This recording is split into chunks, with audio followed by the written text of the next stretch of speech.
Standard দেখা একটু দেখি, মাত্র 90 টাকা নিছে। ইক্সে মিয়া 2 মাস, এটা যদি 1 মাসও যায় তাও। সবচেয়ে বড় কথা হচ্ছে আমার প্রচুর পরিমাণে ব্যাক পেন হচ্ছে এবং হাতে প্রচুর পরিমাণে ব্যথা হচ্ছে। তারপরে আমি একটু চিন্তা করতে লাগলাম যে কেন এরকম হচ্ছে, আগে তো কখনো এরকম হয়নি। যে যদি আপনার হাইটের থেকে আপনার ফ্রেমের সাইজটা বড় হয়ে থাকে তাহলে আপনি কি করবেন। তো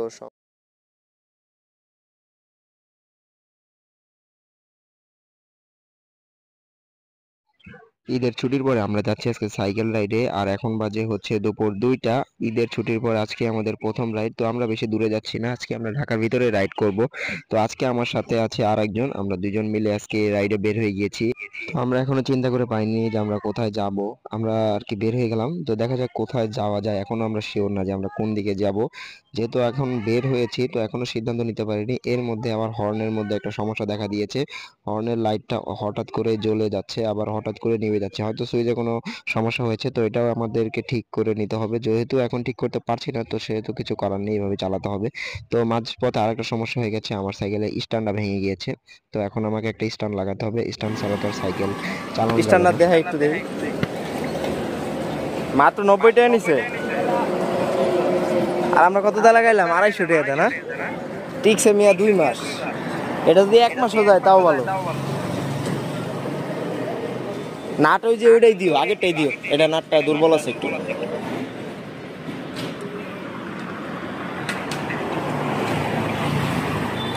এনে মিয়া সব পাইকারি, এই হাফ লাগাইছি মিয়া 800 টাকা দা, বুঝছো? আর এনে হইলো 570। তো কিছুদিন আগে আমি একটা 250 টাকা স্ট্যান্ড লাগিয়েছিলাম, তো সেটা বেশি দিন ব্যবহার করতে পারিনি। তো এখন আমি 90 টাকা দিয়ে একটা পাইকারি দাম স্ট্যান্ড পেয়ে গেলাম। তো আমার কাছে খুবই ভালো লাগছে, যেহেতু কম দামে এই ঈদের মধ্যেও একটা স্ট্যান্ড লাগাইতে পারলাম। ভাবছিলাম মনে হয় 200 থেকে 250 টাকা লাগবে, তো 90 টাকা দিয়ে পেয়ে গেলাম। তো সাইকেলের পার্টসগুলো এখন থেকে আমি ভাবতেছি যে পাইকারি মার্কেট থেকে কিনবো। পাইকারি মার্কেট থেকে কিনলে দামও অনেক কমে পাওয়া যায়। তো যে আমার সাইকেল স্ট্যান্ডটা লাগিয়ে দিচ্ছে ও আজকে আমার সাথে সাইকেল রাইড করবে। তো আমরা দুজন এখন স্ট্যান্ড লাগিয়ে আবার রাইড শুরু করব। তার আগে আমরা একটু হাত মুখ ধুয়ে নিলাম, যেহেতু আজকে গরমের পরিমাণটা অনেক বেড়ে গিয়েছে। তো কিছু করার নেই, আজকে এই গরমের মধ্যে সাইকেল রাইড করতে হবে, তাই একটু হাত মুখ দিয়ে ফ্রেশ হয়ে নিলাম। তো এখন আমরা উত্তরার দিকে চলে আসছি সাইকেল রাইড করতে করতে। এখনো জানি না যে আমরা কোন দিকে যাব, আমাদের কোনো প্ল্যান নেই। তো দেখা যাক কোথায় যাওয়া যায়। তো এইভাবে আস্তে ধীরে আমরা আগাচ্ছি, যেহেতু কোনো তাড়াহুড়া নেই, রিল্যাক্সে আমরা যাব। তো এখন আমরা একটু ভাবতেছি যে এত গরমের মধ্যে কিছু খাওয়া দাওয়া করা যাক। তো যেহেতু এখন আর রমজান মাস নেই, তাই আমরা একটু ঠান্ডা জাতীয় একটু কিছু খাচ্ছি। তো এখানে খাওয়া দাওয়া শেষ করে আমরা আবার সাইকেল রাইড করব। তো আমরা রাইড করতে করতে চলে আসলাম বিরুলিয়া ব্রিজে। তো বিরুলিয়া ব্রিজ দিয়ে আমরা চিন্তা করতেছিলাম যে নবীনগর যাব। তো প্রতিমধ্যে আমরা একটা হুন্ডা থেকে এই হেলমেটটা পাইলাম। হেলমেটটা হুন্ডা থেকে পড়ে গিয়েছে, তো আমরা ডাক দিয়েছিলাম, উনি আর কি শুনে নাই।